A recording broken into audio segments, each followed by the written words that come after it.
Hey there, I'm Mr. Kreitz, and I'm gonna be reading some creepypastas. So, if I suck at reading them, then I'm sorry.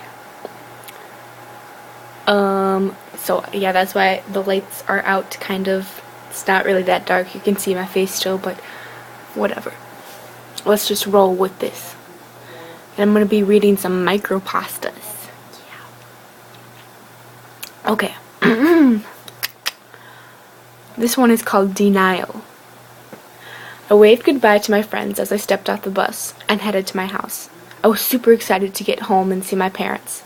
They hadn't talked much at all yesterday. As a matter of fact, they just stayed in their bedroom all day. They haven't been feeling well.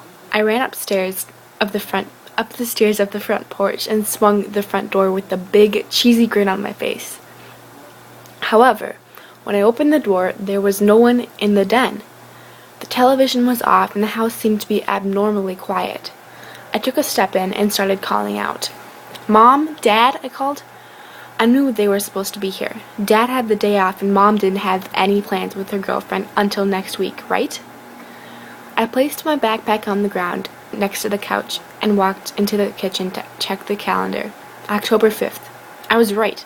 Dad took this day off so him, Mom, and I could see a movie together. They've got to be here somewhere, I thought. Then it hit me.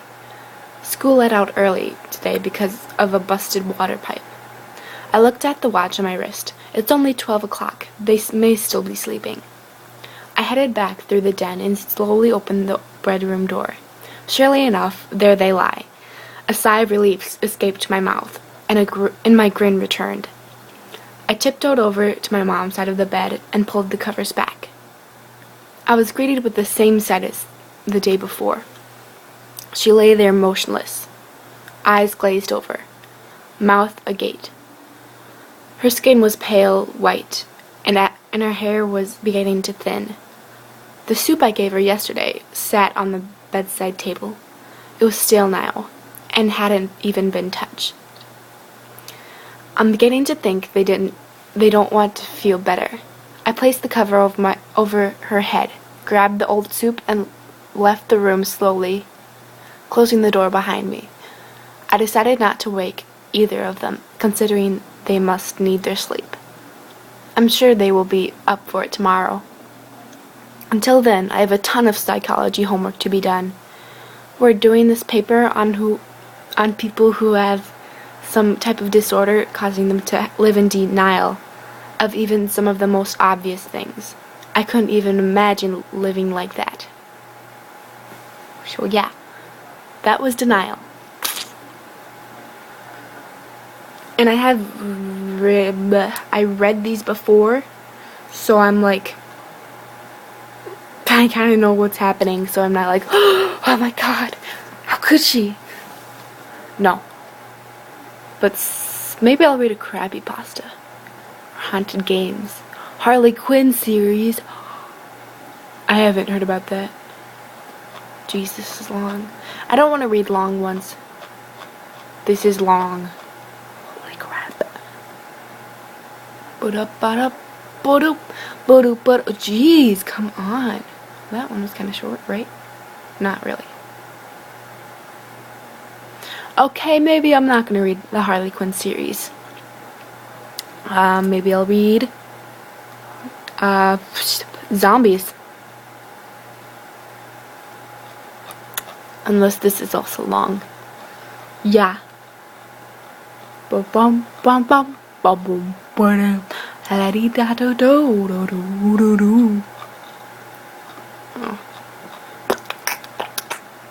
I am the apocalypse. Well, that one was kind of short, so I'll read that one. Excuse me, spirit. Excuse me. Spirit's so nice. Aren't you, Spirit? Bum bum bum bum bum bum bum bum ba da da da da bum bum bum bum. Excuse me. Okay. Mess. That one's not that bad. Excuse me, Spirit. I'm trying to do something here. Yeah, I know. Go, spirit, fly. Not actually fly, because then you would die. Okay, so this one is called Mess. Let me just, excuse me, spirit. I'm trying to do something here. No, go. Okay, so Mess. I awoke with a start as I heard a loud a bang out in the street. I hated noise before 8:30 p.m. a.m., not p.m. I have OCD, so the tiniest things can set me off. Annoyed, I pulled on my bathrobe and walked out the front door to see what the commotion was. I stopped to fix a flower that was drooping to one side. Immediately, I was assaulted with the world's imperfections. I gave a silent yell as I surveyed my block. It looked like a disaster zone. A house down the street was on fire and people were running out of it, screaming. Overturned trash cans and makeshift sandbags barricades lined the sidewalk. I gave a small humph, and turned on my heel back into my house, locking all 4 of the bolts on my way in. I checked to make sure all of my windows were boarded properly. Everything seemed okay. Excuse me, spirit. I moved over to the living room, grabbing the orange container, pouring myself a glass before I sat down on the sofa. I flipped on the television, and the hum of the... Go. I'm gonna, lock you in my room or something. Oh, I'm sorry.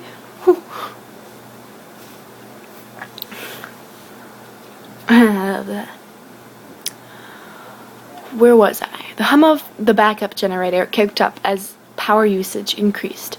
For the 4th straight day, the state's emergency broadcast system, oh my god, spirit, was airing. I sighed and returned to the kitchen to make myself a piece of toast. I was tired of the broadcast. I was hoping they'd be back on the schedule with the morning news. The governor has issued a state of emergency. This broadcast has been tailored to your area. A short pause. Residents of San Diego and Imperial counties are urged to make their way to the Red Cross centers in San Diego and El Centro. If you are unable to leave your home, lock and barricade your doors and windows. Arm yourselves with any weapons you can. Firearms are most effective, especially when aimed at the head. Remember to stay hydrated and, if infected.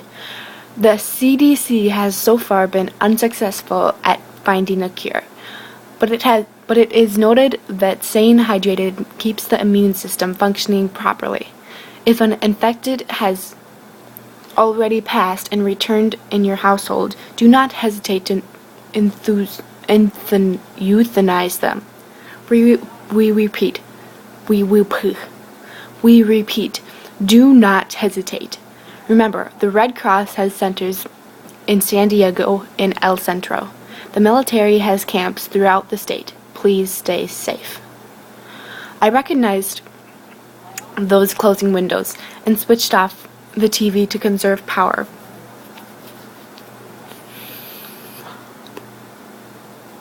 My nose itches. Another loud bang could be heard outside. I jolted, alarmed at the noise. I swore under my breath. I straightened the sofa pillows as I stood up, making my way back to the front door. Another bang. Looking through the peephole, I saw a disgusting figure knocking its head onto my front door. It was one of the zombies, with rotting gray skin and yellow eyes. There was a festering wound on its neck. Its dirty, blood-stained clothing accentuated its repulsiveness. Horrified, I stepped back. I had only seen the zombies on television, never in real life. I wasn't sure what to do.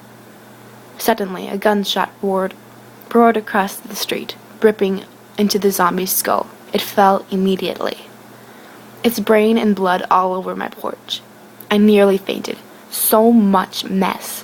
I heard a loud whoop, and then the rippling sound of a motorcycle engine. I realized that I wasn't safe in my home anymore. But with the OCD, I found safety in what was familiar. The crowded, dirty city was not familiar. I knew it was foolish, and later I regretted it. But I chose to stay home. I could hear the zombies becoming restless outside later that evening, wailing late into the night. A few times I heard screams as the living tried to escape. One sound like Mrs. Avery from 2 houses down, another like Mr. King from around the corner. I vowed to try to escape while I still could the next day. With the thudding of zombies against my door, I fell into a fitful sleep. The next morning, after gathering everything that would fit into my car and my Smith & Wesson, I backed out of my driveway for the last time. The air conditioning in the car cycled in the putrid stench of decay and vomit. The smell was overwhelming. I glanced around, trying to see if there's anyone nearby. Only zombies.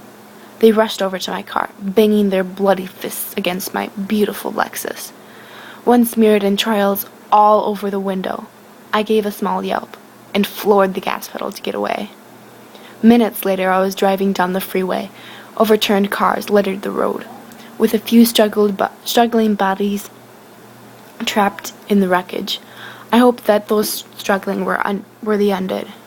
Wait, why would you hope that? I hoped that those struggling were the undead. What? Oh, because they're trapped. Oh, but that would be bad too. That's kind of mean. I passed a hospital with a large crude banner reading "No help here, try mercy," written in black paint.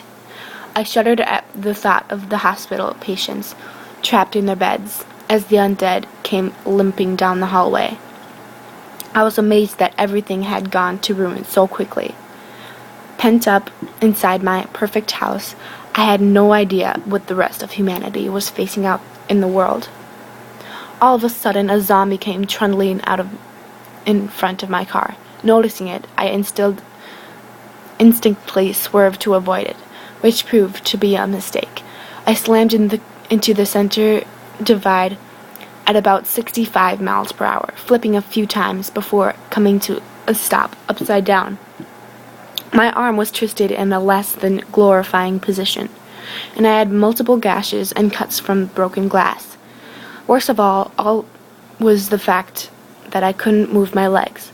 I didn't know what was wrong. There was blood all over the place, gushing like a fountain. So crimson, disgusting blood. So much crimson, disgusting blood. I began to hyperventilate, and soon I was hysterical. "Help!" I screamed. "Oh God, someone please help!" Bad idea.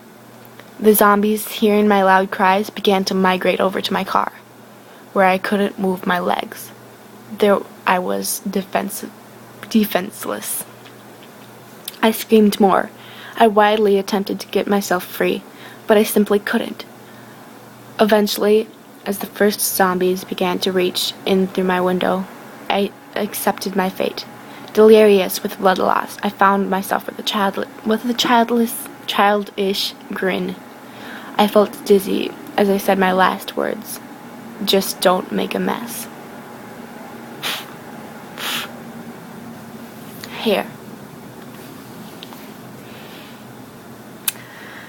Okay. I think that'll be all, right, Spirit? Right, Spirit?